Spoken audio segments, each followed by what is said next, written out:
एक मिलीनियर की suspicious death हो जाने के बाद सारे लोग उसकी प्रॉपर्टी के पीछे थे। एक इंश्योरेंस के इन्वेस्टिगेटर ने इन्वेस्टिगेशन स्टार्ट की और सब कुछ चीजें सामने आने लग जाती है। एक्चुअल किलर कौन था, डेथ के पीछे क्या मिस्ट्री थी, ये आज की मूवी वाइल्ड थिंग 2 में हम देखेंगे। एक्चुअल में पार्ट 1 और पार्ट 2 में कोई भी रिलेशन नहीं है, फिर भी आप अगर पार्ट 1 देखना चाहते हो तो इसकी लिंक मैंने डिस्क्रिप्शन में डाल दिया। अगर आपको वीडियो अच्छा लगता है तो प्लीज इसे लाइक और कमेंट जरूर कर दीजिएगा।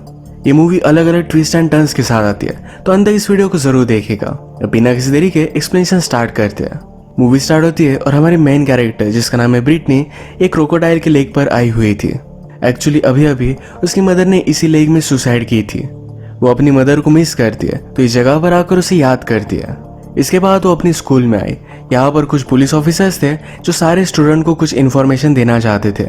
डिटेक्टिव मॉरिस ने सबसे कहा कि आपको पार्टी करनी चाहिए पर कुछ लिमिट में।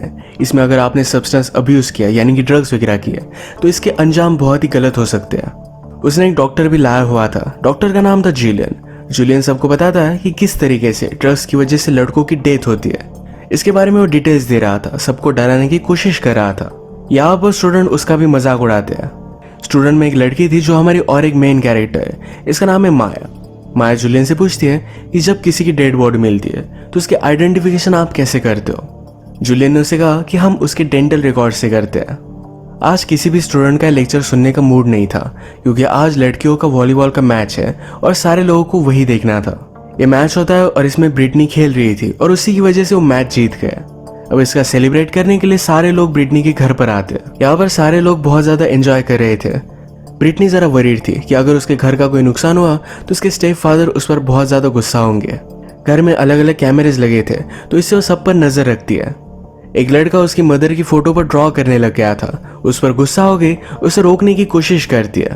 वो कितना भी ट्राई करे फिर भी इस पार्टी को रोक नहीं सकती थी। वो अपसेट होकर अपने रूम में चली गई पर वहां पर माया थी। माया उससे पूछती, मुझे एक बात बताओ, तुम्हारी मदर ने इस मिलीनियर से शादी क्यों की?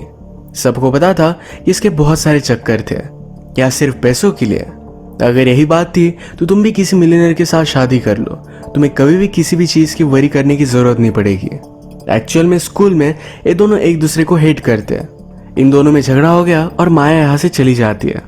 थोड़ी देर में ब्रिटनी के स्टेप फादर जिनका नाम है नाइल्स ये घर पर पहुंच गए। ये जल्दी से सबको घर से निकाल देते हैं। वो ब्रिटनी पर गुस्सा आते हैं तो कहते हैं तुम भी तुम्हारी मदर की तरह बहुत घटिया हो। आज रात ब्रिटनी अचानक से बाहर से कुछ आवाज सुनती है तो उसकी नींद खुल गई। उसने जाकर अपने सिक्योरिटी कैमरेज चेक किए। वहां पर वो देखती है नाइल्स को एक आदमी धमका रहा था। नाइल्स को मारकर वो आदमी चला गया तो ब्रिटनी नाइल्स के पास आई। वो उससे पूछती कि वो था कौन, पर नाइल्स उसे कुछ भी नहीं बताता। नाइल्स ने उससे कहा कि अब मैं 2-3 दिनों के लिए बाहर जाने वाला हूँ, पर क्या मैं तुम पर ट्रस्ट कर सकता हूँ? ब्रिटनी कहती है कि ऑफ कोर्स आप कर सकते हो और वो उन्हें डैड बुलाती है। पर नाइल्स ने क्लियर किया कि मैं तुम्हारा स्टेप डैड हूँ। कल रात जो भी हुआ था ये ब्रिटनी अपने फ्रेंड को बताती है। वो नाइल्स के लिए बहुत ही वरीड थी। तभी स्कूल में उसे प्रिंसिपल के ऑफिस में बुलाया जाता है और यहाँ पर 2 डिटेक्टिव्स है। उसे पता चला कि नाइल्स का प्लेन क्रैश हो चुका है। उसे बहुत बुरा लगा क्योंकि इस वर्ल्ड में सिर्फ नाइल्स ही उसका अब ख्याल रखता था। और जहाँ पर प्लेन क्रैश वगैरह हुआ था इसकी इन्वेस्टिगेशन चल रही थी। वहीं पर एक डिटेक्टिव आता है जिसका नाम है टेरेंस। टेरेंस एक्चुअल में इंश्योरेंस का इन्वेस्टिगेटर था। नाइल्स के नाम पर $2 मिलियन की पॉलिसी थी, तो एक्चुअल में क्या एक्सीडेंट था, क्या उसे किसी ने मारने की कोशिश की थी? इसी को इन्वेस्टिगेशन करने के लिए टेरेंस वहां आया हुआ था। वो इसके बारे में मॉरिस से बात करता है पर मॉरिस ने उसे क्लियर कर दिया ये सिर्फ एक एक्सीडेंट है, इसमें ज्यादा डीप जाने की जरूरत नहीं है। टेरेंस मॉरिस से कहता है कि चीजें सिंपल लगती है पर उतनी सिंपल होती नहीं। टेरेंस हर एक चीज पर शक करता है। एक्सीडेंट की इन्वेस्टिगेशन में पता चला कि प्लेन में कुछ रैट्स थे। इन रैट्स ने प्लेन की वायरिंग को कट कर दिया था तो इसी वजह से एक्सीडेंट हुआ है। मॉरिस को शक जाता है कि किसी ने करवाया हो सकता है, तो इसी के बारे में बात करने के लिए वो ब्रिटनी के पास आया। उसे एक्सीडेंट के पीछे का रीजन बताता है और पूछता है कि नाइल्स के कोई दुश्मन थे, क्या कोई कर सकता है? ब्रिटनी अपने फ्रेंड के साथ थी तो फ्रेंड ने कहा कि उसे उस रात के बारे में बताओ। ब्रिटनी बताती है कि नाइल्स को धमकाने के लिए एक आदमी आया हुआ था।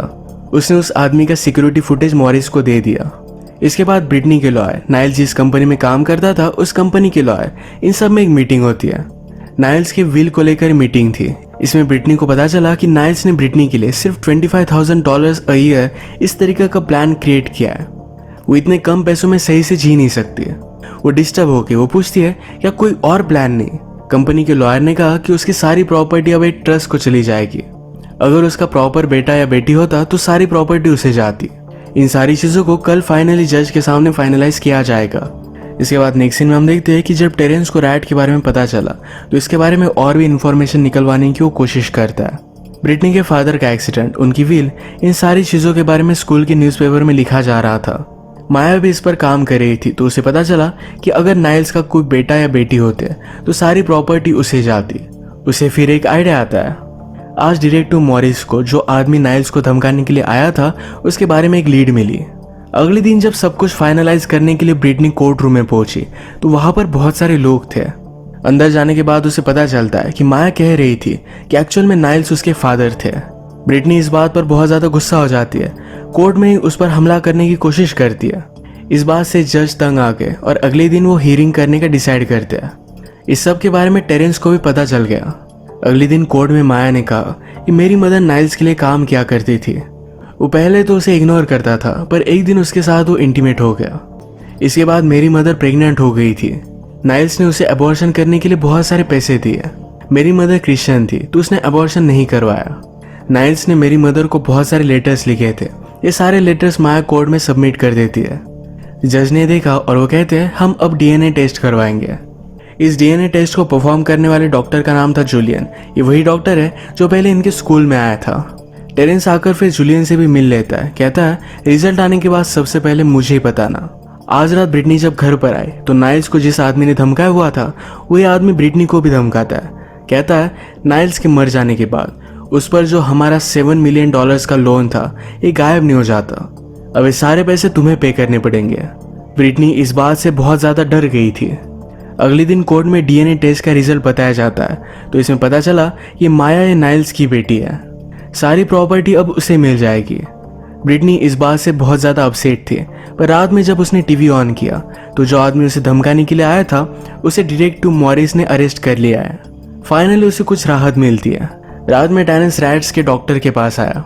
उसे पता चला कि जो रैट प्लेन में थे ये अलग नस्ल के रैट्स थे। ये अपनी दांतों से किसी भी चीज को तोड़ सकते थे। ये बहुत ऊंचाई से भी गिरे फिर भी ये जिंदा रहते थे। मतलब इनकी सर्वाइवल स्किल बहुत ही अच्छी थी। टेरेंस कंफर्म हो जाता है कि नाइल्स को मारने का ये किसी ना किसी का तो प्लान था। इसी के पैरेलल में हम देखते हैं कि ब्रिटनी से मिलने के लिए माया आई। ये दोनों मिलकर सेलिब्रेट कर रहे थे। ये दोनों एक दूसरे को किस करने लगते। तभी वहां पर जूलियन आया। जूलियन कहता है कि अब तक हमारे पास पैसे आए नहीं है, हमें सावधान रहना पड़ेगा। इसका मतलब है ये तीनों के तीनों इस प्लान में शामिल थे। जूलियन ही डीएनए टेस्ट का इंचार्ज था तो इसलिए वो फेक रिजल्ट ला सकता था। नाइल्स की कंपनी की वजह से ब्रिटनी को कुछ भी प्रॉपर्टी नहीं मिलती तो यही प्रॉपर्टी पाने के लिए उसने माया के साथ मिलकर, डॉक्टर जूलियन के साथ मिलकर ये सारा प्लान किया था। इस विक्ट्री को सेलिब्रेट करने के लिए ये तीनों इंटीमेट हो जाते हैं। अगले दिन ब्रिटनी अपनी मदर को याद करने के लिए लेक पर आई हुई थी पर टेरेंस वहां पर पहुंच जाता है। वो अपने आप को इंट्रोड्यूस करवाता है। कहता है तुम्हारे फादर की डेथ रैट्स की वजह से हुई थी या तुम्हारे घर में रैट्स की कोई प्रॉब्लम्स है। वो उसे अलग अलग क्वेश्चन पूछ रहा था। इन सारे क्वेश्चंस की वजह से ब्रिटनी जरा प्रेशर में आ गई। वो जल्दी से स्कूल आई और माया से वो बात करती है। वो बहुत ज्यादा डर चुकी थी। माया उसे कहती है कि टेरेंस को कुछ भी पता नहीं है, तुम्हें डरने की कोई भी जरूरत नहीं है। तुम इस तरीके से मुझसे पब्लिकली नहीं मिल सकते, सारी चीजों को हम हैंडल कर लेंगे। रात में टेरेंस जूलियन के पास पहुंच गया और नाइल्स के बारे में उसे भी अलग अलग क्वेश्चन पूछ रहा था। इसकी वजह से जूलियन भी बहुत ज्यादा टेंशन में आ जाता है। वो डायरेक्टली माया के पास पहुंचा। ब्रिटनी उसे समझाती है कि टेरेंस सिर्फ तुम्हारे दिमाग के साथ खेल रहा है, तुम अपने आप को कंट्रोल में रखो और सोचो कि हमें $70 मिलियन मिलने वाले हैं। वो फिर उसके साथ इंटीमेट होने लग गई। टेरेंस ने एक्चुअल में जूलियन का पीछा किया था। उसे इन दोनों के बारे में पता चल जाता है। वो जब इन दोनों को देख रहा था तो अचानक से एक आदमी ने पीछे से उस पर गन लगा दी। टेरेंस उसे कहता है कि मैं इंश्योरेंस का इन्वेस्टिगेटर हूँ, माया को बहुत सारी प्रॉपर्टी मिलने वाली है तो इसी को मैं इन्वेस्टिगेट कर रहा था। वो आदमी कहता है कि माया के फादर तो इतने अमीर नहीं थे और उन्हें मरे हुए 1 साल हो चुका है, अब माया को क्यों पैसे मिलेंगे। इसमें टेरेंस इंटरेस्टेड हो गया। पूछता है उसके फादर की ग्रेव कहाँ पर है। वो जाकर उसे देख आया। वहां पर उसने नोटिस किया कि इस ग्रेव को अभी अभी डिग किया गया था। अगले दिन माया की नाइल्स की कंपनी के लॉयर के साथ मीटिंग हुई। उसे सारे पैसे मिल जाते हैं। वो बहुत ज्यादा खुश थी। तभी उसने डायरेक्टली ब्रिटनी को कॉल कर दिया। वो कहती है कि जूलियन बहुत ज्यादा डर रहा था, हमें उसके बारे में कुछ ना कुछ तो करना पड़ेगा। उसने उसे एक लोकेशन दी जहाँ पर ये तीनों रात में मिलने वाले हैं। ब्रिटनी और माया वहाँ मिले और माया के हाथ में गन थी। माया ब्रिटनी से कह रही थी कि हमें जूलियन को मारना पड़ेगा वरना वो कुछ ना कुछ तो गड़बड़ कर देगा। जूलियन एक्चुअल में हार्वर्ड से मेडिकल डॉक्टर बना हुआ था, पर अपनी ड्रग्स की आदत की वजह से उसकी सारी क्रेडिबिलिटी चली गई थी। फिर से इसी वजह से वो गड़बड़ कर सकता है, तो इसी वजह से माया उसे मारना चाहती थी। जब जूलियन वहां पर पहुंचा तो उसे शूट करने की कोशिश करती है, वह ब्रिटनी ने उसे बचा लिया। जल्दी से वो वहां से भागने लग गया। उसे लग रहा था कि ब्रिटनी भी उसे मारने की कोशिश कर रही है, तो जूलियन ने उसे पीछे से पकड़ लिया। उसे मार रहा था तभी माया उसे शूट कर देती है। ब्रिटनी इस बात से बहुत ज्यादा डिस्टर्ब हो गई थी। माया उसे समझाती है, तुम्हारी मदर की सुसाइड को हम इस तरीके से जाहिर नहीं होने दे सकते। ये दोनों फिर जूलियन की बॉडी को जिस लेक में बहुत सारे क्रोकोडाइल्स है यहाँ पर डालने वाले थे, पर अचानक से उन्हें पुलिस की आवाज आती है। रात में हर जगह पर घूमते हुए एक पुलिस ऑफिसर यहाँ आया हुआ था। माया उससे बात करती है, उससे पूछता है कि तुम यहाँ क्या कर रही हो। माया ने कहा कि मेरे फ्रेंड्स के साथ मैं यहाँ आई हुई थी, वो मुझे यही छोड़कर चले गए। ब्रिटनी जूलियन की बॉडी को काटने वाली थी, पर जूलियन अभी भी थोड़ा सा जिंदा था। वो ब्रिटनी को मारने की कोशिश करता है तो ब्रिटनी जोर से चिल्लाती है। उसने फाइनली जूलियन को पूरी तरीके से मार डाला, पर ये सारी चीजें पुलिस ऑफिसर ने सुन ली थी। वो आसपास ढूंढने की कोशिश करता है पर उसे कोई भी मिलता नहीं। फाइनली वो माया को घर तक लिफ्ट दे देता है। फाइनली ब्रिटनी जूलियन की बॉडी को ठिकाने लगा देती है। उसकी गाड़ी छोड़ने के लिए उसके घर तक पहुंच गई। टेरेंस भी केस की इन्वेस्टिगेशन करता करता जूलियन के घर पर पहुंच गया था। उसने ब्रिटनी को देखा तो बहुत ही सस्पिशियस थी, उसके फेस पर खून था। ब्रिटनी के घर पर जाने के बाद उसने जूलियन की गाड़ी को चेक किया। टायर्स पर उसे मर्ड मिला।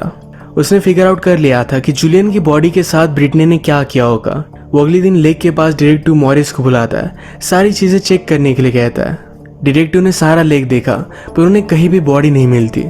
वो अब टेरेंस पर बहुत ज्यादा गुस्सा था। उसे कहता है कि मेरा टाइम वेस्ट मत करो और जल्दी से इस टाउन से निकल जाओ। टेरेंस फिगर आउट नहीं कर पाता कि ऐसा हुआ कैसे। वहां पानी में उसने एक फूल के प्लांट को नोटिस किया। एक्चुअल में प्लांट इस तरीके से था कि उसके आसपास की सारी चीजें वो सक कर लेता है, आसपास कुछ भी चीजें नहीं बचती। इसी तरीके से जूलियन की बॉडी भी उस प्लांट ने सक कर ली थी। टेरेंस ने बहुत कोशिश की, फाइनली उसे जूलियन के ब्लड के क्लॉथ मिल गए। वो फिर रात में ब्रिटनी और माया के पास आया। वो कहता है कि तुम्हारा प्लान तो बहुत अच्छा था पर फिर भी तुम पकड़े गए। टेरेंस इन दोनों को ब्लैकमेल करता है, कहता है कि अब मुझे हाफ पैसे चाहिए वरना मैं सारी चीजें डिटेक्टिव को बता दूंगा। ये दोनों मान नहीं रही थी, पर टेरेंस ने सचमुच में डिटेक्टिव को कॉल लगाया तो मान जाते हैं। माया उससे पूछती है कि सारी चीजें तुम सिर्फ पैसों के लिए कर रहे थे। टेरेंस कहता है कि मैं 10 साल से इस काम को कर रहा हूँ, पर मैंने सिर्फ एक ही चीज देखी है कि अमीर लोग अमीर होते जाते हैं, मुझे इससे कुछ भी बेनिफिट नहीं होता। इनकी जब एक कन्वर्सेशन हो रही थी तब हम नोटिस करते हैं ब्रिटनी ये सारी चीजें रिकॉर्ड कर रही थी। वो थोड़ी देर में इनके पास आई पर उसके पास गन है। टेरेंस बहुत ही डर गया था। वो कहता है कि प्लीज ऐसा मत करो। ब्रिटनी ने गोली चलाकर माया को मार डाला। टेरेंस बहुत ही शॉक में था। ब्रिटनी उसे कहती है अगर तुम अपने पैसे पाना चाहते हो तो इसके लिए तुम्हें काम करना पड़ेगा। ये माया की बॉडी गाड़ी में डालते हैं और इसको ठिकाने लगाने के लिए फिर से लेक पर जा रहे थे। सिग्नल पर आने के बाद टेरेंस की गाड़ी के पीछे एक पुलिस की गाड़ी आई। वो बहुत ही डर चुका था। इस मौके का फायदा उठाकर ब्रिटनी गाड़ी से निकल गई। वो एक फोन बूथ पर जाकर पुलिस को इन्फॉर्म कर देती है कि टेरेंस के गाड़ी में एक बॉडी है। वो पकड़ा गया, उसे पुलिस स्टेशन में लाया गया। वो सारी चीजें पुलिस को समझाने की कोशिश करता है पर मॉरिस उस पर बिलीव नहीं करता क्योंकि ऑलरेडी उसने उसे फंसाने की कोशिश की थी, ऐसा उसे लगता है। जो बातें टेरेंस और माया कर रहे थे ये सारी बातें ब्रिटनी ने रिकॉर्ड की थी और इसकी टेप पुलिस स्टेशन में भेज दी है। इससे साफ साफ पता चल जाता है कि टेरेंस ने माया का मर्डर किया है। टेरेंस ने सब कुछ बातें समझाने की कोशिश की पर उसके कोई भी नहीं सुनता। तभी हम देखते हैं कि टीवी पर नाइल्स के बारे में न्यूज आई। हमें पता चलता है कि नाइल्स पर $7 मिलियन की डेट थी और ये पैसे भी उसने कुछ गुंडों से लिए थे। टेरेंस को अब शक गया कि शायद नाइल्स अभी भी जिंदा है। बेचारी की बात कोई भी नहीं सुनता। हम डायरेक्टली ब्रिटनी को प्लेन में देखते हैं और प्लेन में नाइल्स था। एक्चुअल में प्लेन में जो बॉडी पुलिस को मिली थी ये माया के फादर की थी जिनकी डेथ 1 साल पहले हो चुकी थी। ग्रेव में से उनकी बॉडी को निकालकर उन्होंने प्लेन में डाल दिया था। ये सारा जो प्लान था ये नाइल्स और ब्रिटनी ने मिलकर किया था। नाइल्स अपनी कंपनी की वजह से सारे पैसे ब्रिटनी को नहीं दे सकता था और इसके ऑपोजिट उस पर $7 मिलियन का गुंडों से लिया हुआ लोन था। उसकी जान खतरे में थी, इसी वजह से उसने सारा प्लान किया। वो ब्रिटनी पर बहुत ज्यादा खुश हो जाता है। ब्रिटनी भी अब अपना सारा रिकॉर्ड क्लियर करना चाहती थी। अगर सबको लगा कि वो भी मर चुकी है तो उस पर किसी को भी शक नहीं आएगा। अब इस प्लेन से कूदकर इस प्लेन को भी क्रैश करने वाले थे। इससे सबको लगेगा कि ब्रिटनी की डेथ हो चुकी है। ब्रिटनी नाइल्स को एक पैराशूट देती है, पर नाइल्स उस पर सस्पिशियस था, तो ब्रिटनी ने अपना पैराशूट उसे दे दिया। नाइल्स कहता है कि तुम्हारी मदर इतनी स्मार्ट नहीं थी, पर तुम बहुत स्मार्ट हो। जब वो प्लेन में से कूदने वाला था तो ब्रिटनी कहती है, पहला पैराशूट जो मैंने तुम्हें दिया था तुम्हें वही पहनना चाहिए था। वो उसे लात मारकर प्लेन से नीचे गिरा देती है। उस पैराशूट में पेपर्स भरे थे, तो इस वजह से उसकी नीचे गिरकर डेथ हो जाती है। ब्रिटनी भी पैराशूट से नीचे आई तो नीचे उसकी मदर उसका वेट कर रही है। उसकी मदर की सुसाइड भी उन्होंने स्टेज की थी। अब फाइनली में पता चला कि प्लान उसकी मदर और उसका मिलकर था। स्लोली सारे लोगों को इन्होंने रिक्रूट किया था।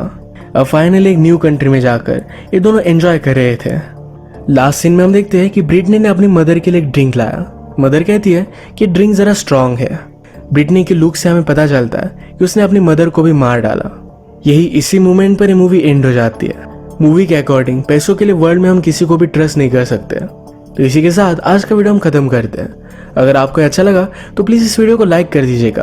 मैं बहुत सारी मूवीज़ लेकर आता रहता हूँ, तो प्लीज़ इस चैनल को सब्सक्राइब कर दीजिए और बेल नोटिफिकेशन आइकन दबाना मत भूलिएगा। हम फिर से मिलेंगे और एक नई मूवी के साथ। तब तक के लिए थैंक यू और आप अपने आप का ख्याल रखिए।